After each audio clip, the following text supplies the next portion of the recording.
It looks like a science fiction film, but this is a promotional video for something very real, the Martin jetpack.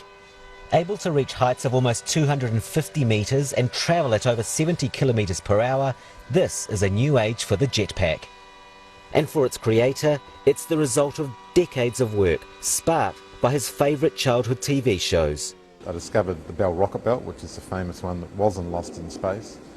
Great device, but it could only fly for 26 seconds and you needed to weigh 65 kilos or less to fly it, and I'm 100, so that wasn't going to work for me.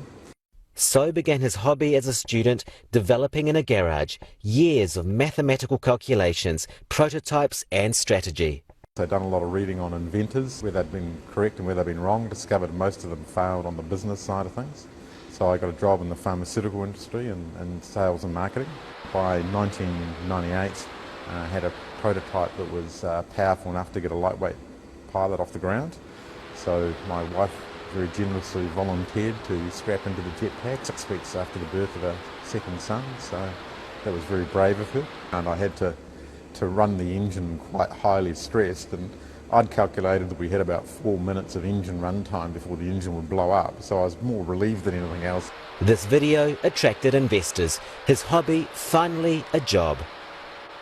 By 2008, the jetpack was launched to the public at the Oshkosh Air Show in the US. And it was a hit. Crowd control was needed, the video was seen all around the world, Neil Armstrong sent his congratulations, even the Pentagon came knocking. It's the jetpack's potential use as an emergency vehicle that's getting major interest. We can get into small places very quickly. We are tactical, so we're in whilst a small radius, we can actually be used and taken on the back of a truck and then passed into the areas where there's a need for our capabilities. A microlight license is needed to fly the pack, which can be fueled to stay airborne for 30 minutes. It can also be flown remotely. In 5 to 10 years' time, we wouldn't be surprised if you see the jetpacks flying around on a daily basis. In some countries, even being used instead of transport. With its listing, the company aims to raise around $25 million to let it begin commercial production. For now, the jetpacks come in at around $200,000, but the company says that in 3 years, it hopes to release a cheaper model for recreation.